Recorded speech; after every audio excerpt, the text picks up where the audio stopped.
What's up everybody, Captain Blade J52 here with a third installment in our tanking series that we've been doing lately. And in this particular video, I want to take a look at an alternative set that I would recommend to the Kobali 4-piece if you don't want to use the Kobali 4-piece set, or if you don't have access to the Kobali Samsar. And that set that we're going to be looking at is the Soul Defense set. And today we're also going to be looking at a few of the common misconceptions and mistakes that I see a lot of new tanks making and that people have about tanking in general. Now, I touched base on a few of these things in the first video, but I wanted to go a little bit more in depth with the behind the scenes stuff on a couple of them and explain a little bit more about why we do certain things the way that we do as a tank, and why I specifically have things set up the way that I do. And a couple of them in the first video, I just wasn't as satisfied with how I presented the information, so I wanted to do hopefully a little bit better here in this one. Now, to begin, one of the common major misconceptions that people have and mistakes that people make, not just in tanking, but in shipbuilding in general, honestly, is the one energy type to rule them all type of thing, where basically they think this is the absolute best energy type no matter what, and if you're not using this exact energy type, then you're a bloomin' idiot. To be perfectly blunt, that it's just not true. It's a flat out lie. There is no set in stone, this is the best energy type to use. Doesn't matter, I don't care what anybody says. That simply does not exist. Now, there are certain energy types out there that will lend more benefits to certain builds than others will. Such as if you're building a draining boat, then you may want to consider polarons as the energy type that you use, because polarons have a power drain effect as their proc. So if you're wanting to build a drain build, you're probably going to want to consider polarons. Now, you could make a draining ship using antiprotons or phasers or even plasmas, but it's not going to be nearly as effective as it would be if you used polarons. As far as to what energy type is better, that's as far as that goes. There are certain ones that, yes, give more benefits to certain builds than others do, but that's as far as it goes. That's where it stops. There is no set in stone one energy type to rule them all. You can do really great with any of the energy types in game, be it Tetrion, Phaser, Polarons, Coalition Disruptors, or whatever other energy type is out there. There is no bad energy types. There is no absolute this is the best either. It all depends on the build, and it all depends on the player at the end of the day. Now, the second thing, and this is a big one that I see a lot of newer tanks making the mistake of doing, is stacking all armor consoles in every single engineering slot that they have. And this is a mistake that I'll admit I made when I first started tanking, but eventually did realize, hey, this isn't giving me the benefits that I thought it was. And I can understand why they think that. I can understand why people believe, hey, I need to armor console stack. Because on paper it doesn't sound like a bad idea. If I put this console that's given this neutronium that's given me plus 25 across the board resist, and this second neutronium console that's given me plus 25 all damage resist across the board, if I take those and I put them together, I'm going to get 50 across the board resist. So it doesn't sound like a bad thing in theory. But in practice, it doesn't work as well as people think, and the reason is because of diminishing returns. Now, basically, for people who aren't familiar with what a diminishing return is, or just haven't heard the term before, basically a diminishing return means this. The more I pick up of a certain stat, such as, say, Tetrion resist, the more Tetrion resistances I pick up, the less and less effective it's going to become, until you eventually get to the point that I'm not gaining any further benefit by picking up additional resistance. That's an example of what a diminishing return is. And as far as the consoles go for armor, I believe the first one, if I'm remembering my numbers correctly, you get pretty much face value. If it says you're getting 15 resist or 20 resist, that's generally what you're going to get. Then it's, I believe, 50% for the second console, 25% for the third, then I believe 5% for the fourth, and the fifth console you get absolutely nothing from. Now, those numbers may be a little bit off, they may be right, but again, that's just so you can get the idea. Now, armor consoles themselves are not bad consoles, but, I mean, especially if you're on a ship, such as a little tiny escort, that you just can't get the resistances that you can with a big cruiser, or with other types of gear for your build. So you decide to slot an armor console. Now, absolutely nothing wrong with using armor consoles, and some of the fleet armor consoles do have some pretty good bonuses on them, some pretty cool stuff. But I personally believe in today's day and age with the game, you can do just as good as having armor consoles without actually having to have the console, because you get a lot of resistances from skills, from traits, from mastery, and you get a lot of that pretty much handed to you for free anyway. So in today's day and age, I don't really think you need armor consoles. Now, if you want to pick one or two of them up, sure, by all means, go for it. But I think that there's a lot more stuff out there that will give you more benefit than the actual armor consoles would. Now, to give an example of what I'm talking about for some of the newer tanks out there, people looking to get into tanking as well, I have here my brand new Fleet Guardian and everything that I just picked up today, actually. And you can see on the resistances, I'm sitting at 48.4 for kinetic and 46.2 for the rest of them.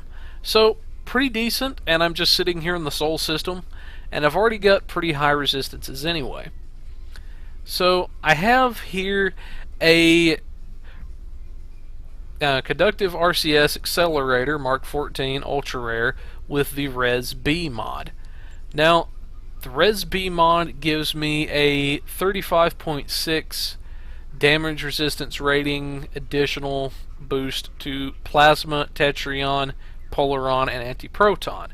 So it should stand to reason that if I slap this on there, I'm going to have a heck of a lot more damage resist.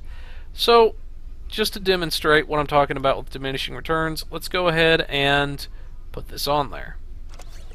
Take off our infusion circuits for a minute.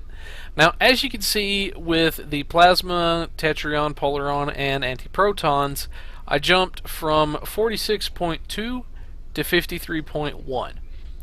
So, pretty decent little increase, yes, but not nearly as good as some of the other things that I could pick up.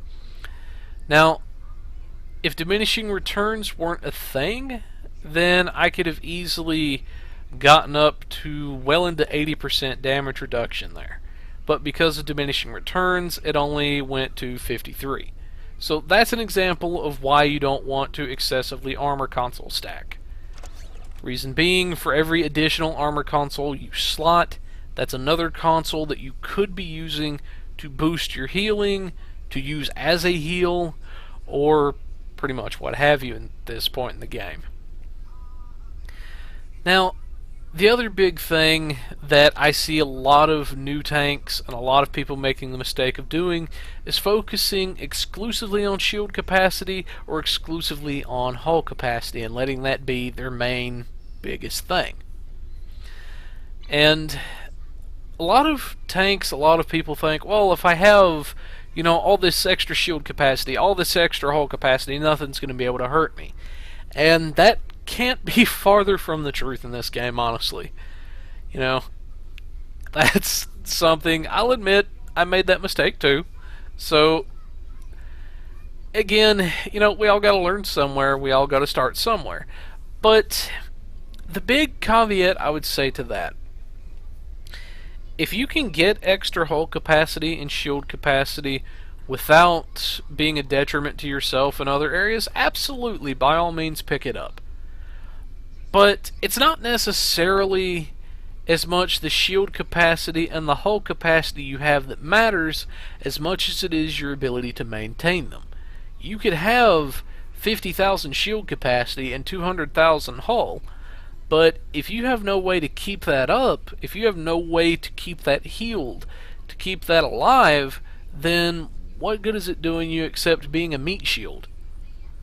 What good are you if you can't sustain your health?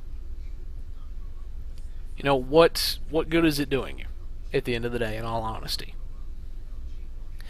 So, if you can pick up extra shield capacity, extra hull capacity without, being a detriment, absolutely go for it. By all means. Now, getting into the last misconception, or one of the last things that I see people doing, or technically not doing in this case, is they're not playing to the abilities of their ship. One of the biggest things that I consider whenever I'm going to make a tank ship is, what do the masteries look like? Now for this video, I'm purposefully using an unmastered ship. But you can see here, whenever we unlock the masteries, we'll gain an additional 25 physical and kinetic damage resist. Then we'll have the rapid repairs package. Then we've got some all energy and radiation damage resist rating, and then some extra hull. So a big thing to consider when picking a ship is, what does its mastery package look like? Because that's a lot of free stuff that you could be getting there. So can kind of see what I'm going with there and where I'm going with that. Then for the Guardian, you also have the particle conversion matrix, and its incoming energy damage increases my own energy and exotic damage. And whenever I use this ability, it reduces damage to shields by 75% for 20 seconds. Incoming energy damage adds to self 10% energy and exotic damage, and it can stack up to 10 times. So, nice little tanking console that we have there, and it also passively gives us plus 20% flight turn rate. So, if I want to use the Guardian, which we're going to be doing for this video, this is something that I personally like to have, and that I like to keep around because it's a nice little emergency ability. And that is a big thing that I see a lot of people not doing, is they're not playing to the advantages that their ship gives them versus some of the other ships out there. And I see it hurting a lot of people, I really do. And it's a shame when that happens, because somebody may get turned off on a ship that they would absolutely love if they just made one or two little changes. So that's the other thing that I see a lot of people doing, is they're not playing to the abilities of their ship. Now, as far as the ship itself that we're going to be using for today's video, we're actually going to go into another Starbase 24, and we're going to be taking a look at the performance of the Soul Defense set. But basically, to give a once-over of the ship, and just to drive home a couple of points, that there is no one energy type to rule them all. Today, I'm actually using a set of polarized disruptors that I hauled out of my bank for this. And the polarized disruptor, it's a beam array that deals disruptor damage, but also has the ability to proc the Polaron power level drain effect. So you can kind of see some of the stuff on the tooltip there. But again, just a quick, brief once-over of the traits. You can kind of see what I've got there. Ablative Shell, Beam Barrage, Give Your All, Helmsman, Elusive, Fleet Coordinator, Operative, Beam Training, Point Blank Shot, Last Ditch Effort, and apparently I'm missing my fifth trait that I did not realize there. But anyway, you can kind of see that one there. Let's see, which one did I have? It wasn't this, was it? Now what the heck, we'll slot that one for now. But anyway, you can kind of see some of what I've got there, and then some of the other abilities I've got for Space Rep is Aux Offensive, Targeting Systems, Enhanced Armor Pen, Precision, and Energy Refrequencer for some extra healing.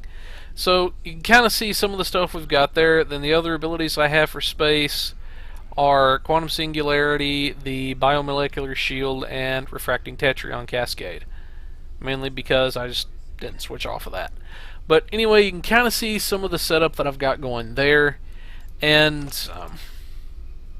for this, I'm going to assume that whoever's using the Soul Defense set just decided not to use the Kobali 4-piece set, but had access to it in future videos just to demonstrate how well you can do actually without the Kobali 4-piece or the Regenerative Integrity Field or the Kobali Warp Core. I'll actually be doing that in future videos. I won't be featuring them as much, but for this particular video I'm actually going to show how well it can be paired with the Warp Core and with the Integrity Field console. But with that in mind, let's go ahead and we're going to take a brief look at our Soul Defense set, then we're going to head into our Starbase 24 run. Alright, we can take a look at our deflector here. You know, it gives a little bit of aux power, some hull restoration, shield restoration, and control expertise. Then we have a little bit of drain expertise as well. So, some interesting stats there. Now, the big things for the Soul Defense, I'm actually going to recommend you use the full 3-piece. Now, the Soul Defense set is actually one that does not feature a Warp Core. So, if you don't have access to the Samsar to get the Kobali Warp Core, you could use the Temporal Warp Core from the Butterfly mission, or even a Warp Core from the Fleet Store. Just pretty much depends really on what you like and how well it pairs with your build. The 2-piece set bonus for the Soul Defense set is 35 kinetic resist rating and 25 all energy damage resistance rating. So, pretty good little thing that we have there. Then the other thing for the Soul Defense set is the Discharge Repair Nanites. It's got a 10 kilometer sphere, 2-minute recharge, then plus 13,631.6 hit points to allied ships within 10 kilometer radius, maximum of 5 targets. Affected ships restore 4,130.8 hit points to allied ships and fighters in a 3 kilometer radius. So, just as a heads up to everybody who may be out there listening to this, my numbers will probably be a little bit different from yours. They may be a little bit higher, they may be a little bit lower, but that's perfectly to be expected, as this is also partly based on the hull restoration ability and how well you have that. But with that in mind, we're going to go ahead and take a quick break now, then we're going to come back and we're actually going to go into our Starbase 24 run. But anyways, everybody, that's the Soul Defense set. It's a very great one. Then I'll go ahead and pull up the engines here so you can take a quick look at that. Kind of see that there. 16.8 flight speed, 0.3 flight turn, 5 shield power, then plus 16.5 full impulse. When hit by directed energy attacks, you have a 25% chance to gain 3.5% turn rate and 0.75 defense for 15 seconds, and it can stack up to 5 times. So a little bit of extra something there defensive wise you can get. Then here we actually have our Soul Defense shields, which gives a 15% boost to all incoming shield healing to self. It also reduces all energy damage to shields by 10%. So, pretty good little setup there. Pretty good set that we have. But anyways, we're going to come back in just a moment, and we're actually going to go into our Starbase 24 run and show off a little bit of the performance with this shield set. But anyways, everybody, we will be right back. Alright folks, and welcome back. We're in our Starbase 24 run. Let's go ahead and get this started. Now, it occurred to me that I actually forgot to mention in the first half of this video that I'm using the pilot specialization as my primary and strategist as my secondary. Now I do this because of some of the abilities that I can pick up in the pilot tree, such as the thick of it damage immunity that I can proc every so often, in addition to the rock and roll ability, and also some of the things that I can pick up in the strategist tree, because I think they all go very well with tanking. But anyways, we're going to go ahead and clear some of this out. The major action isn't going to come in until we clear all these Klingon ships out.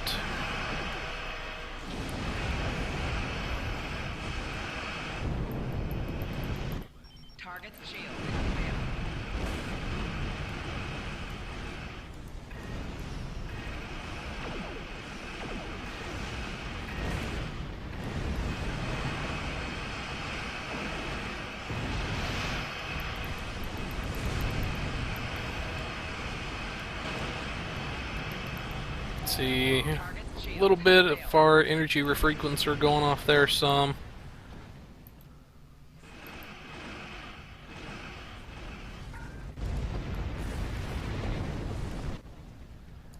Alright, let's dive bomb this Nagvar. Also, another quick thing I do want to mention as far as tanking goes is you don't have to use the weapon signature amplifiers from the embassy, the plasma exploders. You can use them if you want to, and they're absolutely great to have for their threat boosting properties. But an alternative you can use as well is actually the exotic particle focusers from the Fleet Research Lab. And I personally actually think they do just as good.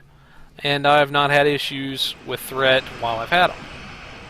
So that's an option that you can pick up if you think you need it, is the embassy consoles, or if you don't think you need them, then you can also pick up your exotic focusers from the Fleet Research Lab.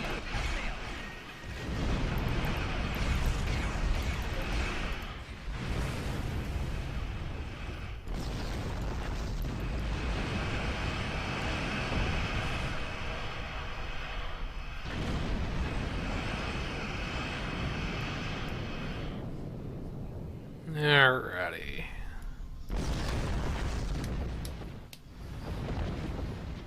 Actually going to change our space command there to pick up the engines one. Not really any action going on at the moment aside from hunting down these guys.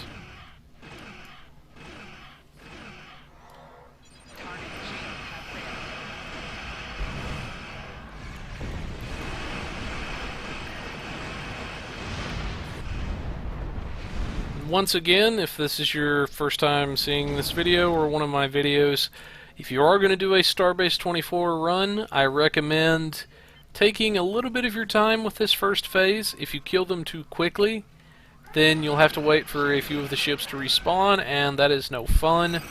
So you don't have to be in too big of a rush, and come on, Avast.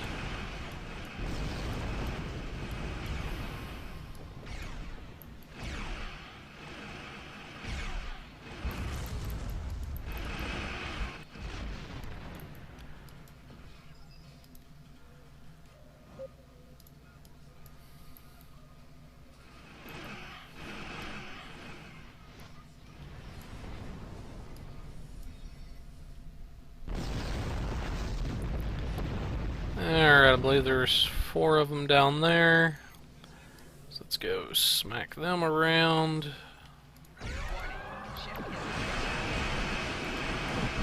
Oh, there's actually a bird of prey with them. That's nice.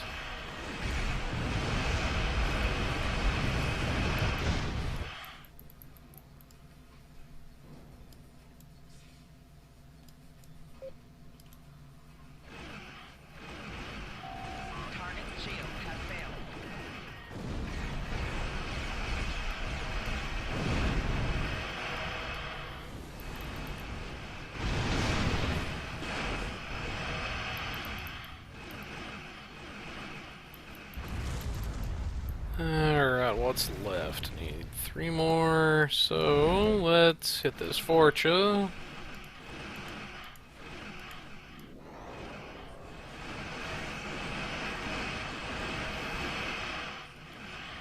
And we'll swing up there and grab those 2.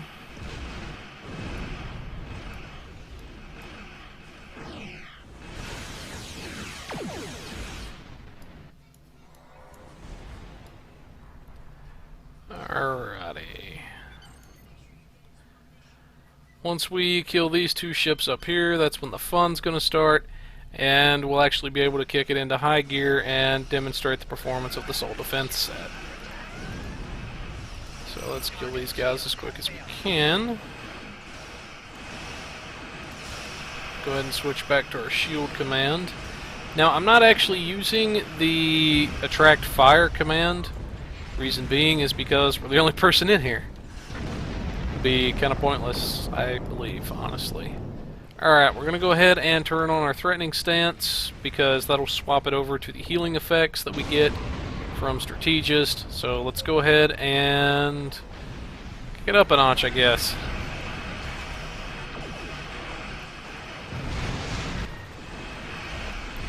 Also, I apologize in advance for any video lag you may see.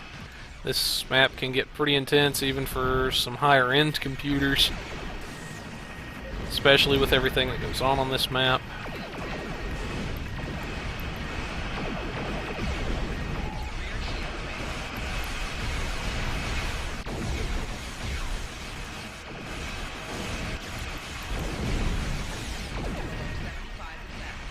Alright, let's see if we can't loop around here.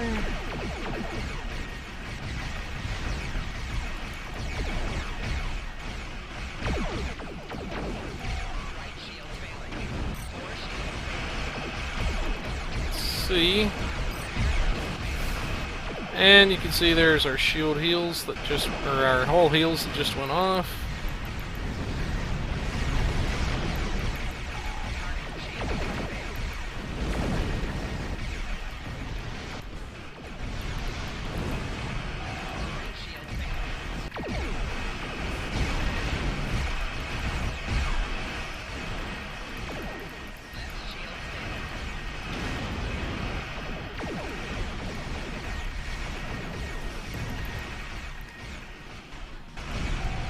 And we've hit Mastery Level 1.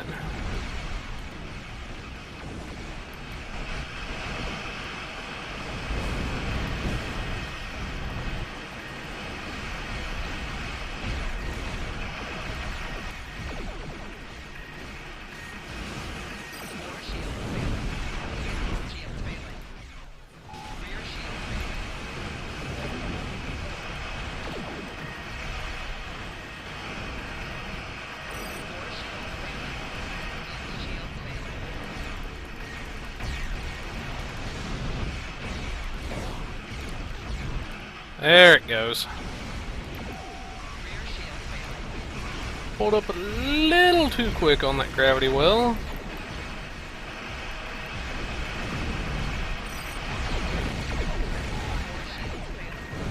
And we are in trouble. There we go. Bought ourselves a couple seconds there.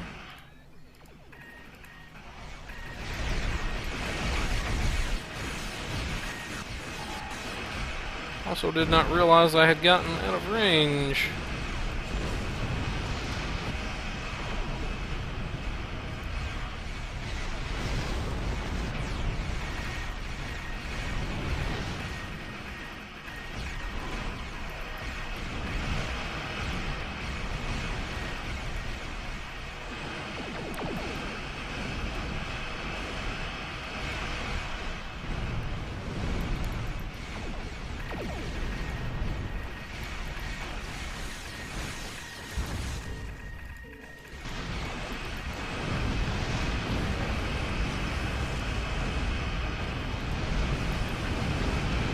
Also realized that quantum singularity is not on my bars.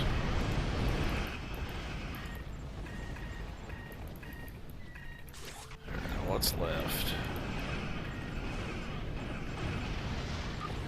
Quantum singularity, there you are. And as you can see, we wiped that group out. It was a little hairy for a couple of moments, but I personally believe if you're not at risk of dying at any and all points you're in the mission, I personally believe that it's not as fun. So let's go ahead and try to piss off as much as we can here.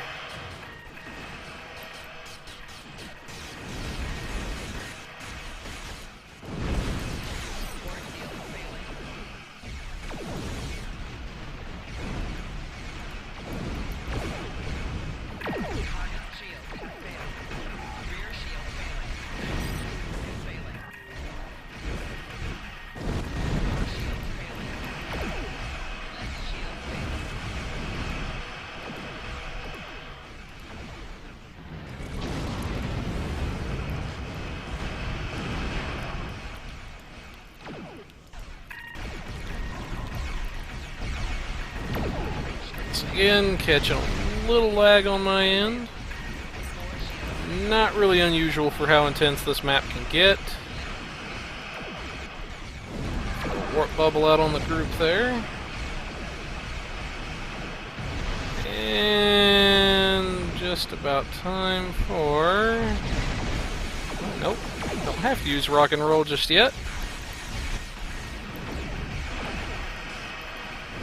Also, one thing to keep in mind, do watch out for the binaural missiles in here. Those things can be very, very annoying.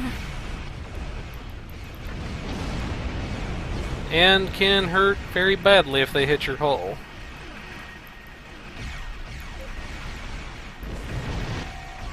There's my weapons back.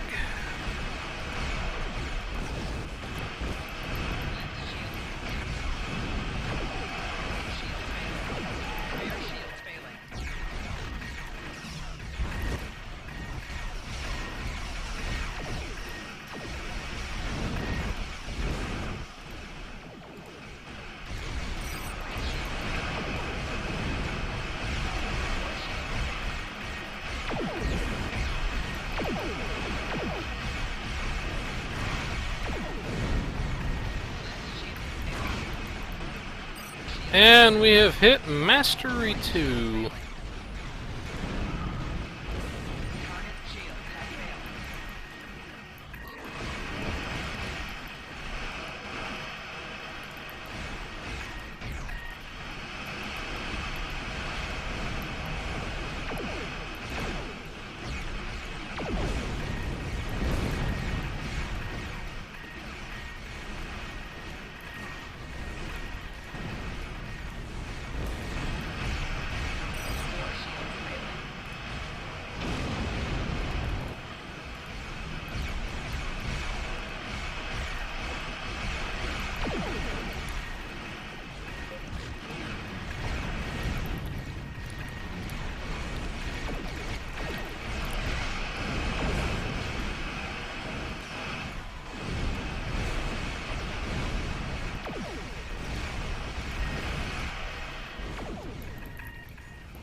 That's the only thing gotta watch for after the ships start going down. Gotta watch them warp core breaches. Sometimes you can get killed by those if you're at really low health, and not actually get killed by the weapons, which absolutely sucks butt when it happens. Alright, where's some more enemies? There's a bunch of them. There's a big bunch of them coming this way.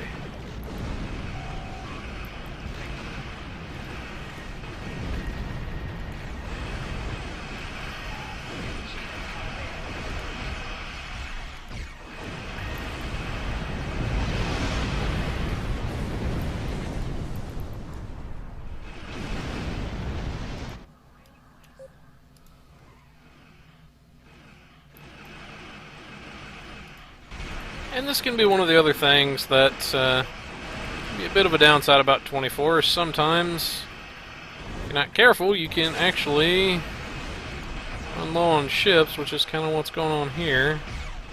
Let's see if I can't pull a little bit more.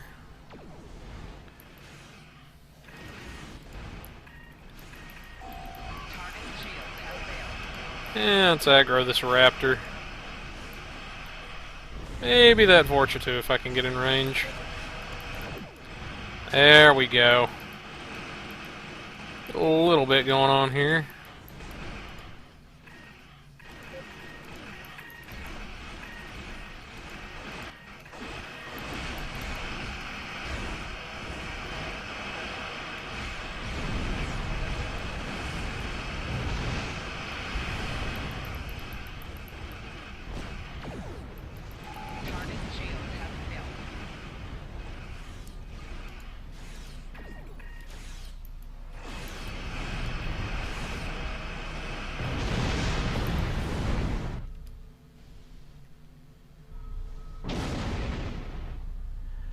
Alright, quite a few ships back here. Let's go aggro these guys, and we should be able to wrap this up.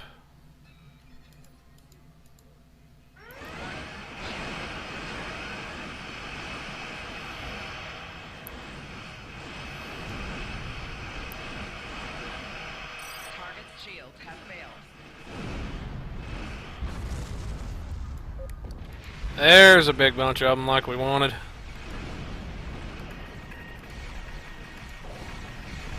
It's another big thing about Starbase 24 that can be pretty good. You may think you're going for a lone ship, and then about 6 or 7 of his friends decloak next to him, so it keeps things interesting. Integrity below 75%.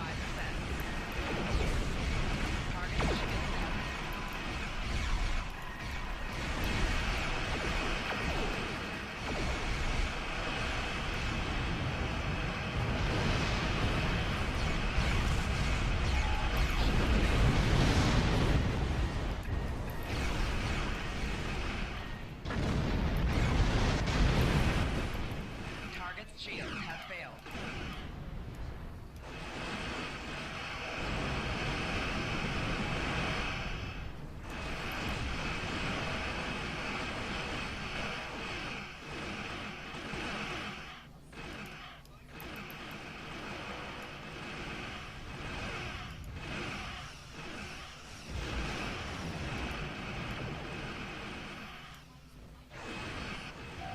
Target's shields have failed.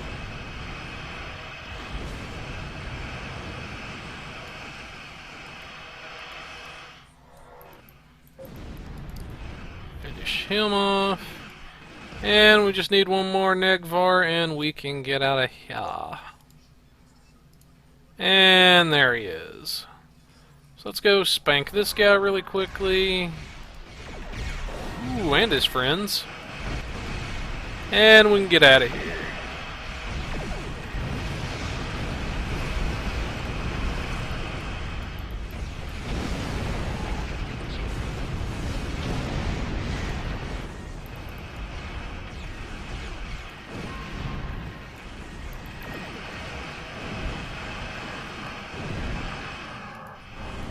And you can see there we hit Mastery 3. And I don't think that other group is around. Did they not spawn this time around, or where are they at? Is that them right there? Alright. I don't see the named group. Or is that him? No, that's not him. Okay. I don't see the named group that's normally here. I was kind of looking around for a second to see if we could spot him. But normally there's one that's around here as you're about ready to leave that you can try to fight if you think you've got enough time. But anyway, some closing things. You can kind of see how the Soul Defense set did. There was a couple hairy moments there where, to be honest, I wasn't really sure I was going to live. But can kind of see how it worked. You can see a little bit of the quirks with it. I definitely think it's a great set. It does me very good, and if I decide I don't want to use the Kobali set, then the Soul Defense is definitely a very viable alternative. Definitely something great I would recommend people consider. But like I say, it does great. It does when I need it to. If you don't have access to the Kobali set, or you don't have access to the Kobali Samsar, I should say, rather, but you still want a good tanking set, this is definitely a contender for the books. Now, in later videos, we're going to be looking at some of the other sets that I would recommend that are pretty good for tanking. But anyways, everybody, for now, this is Darkblade, about use my bug hunter name, but anyway, this is Captain Blade J52, otherwise known as Darkblade JK, signing off.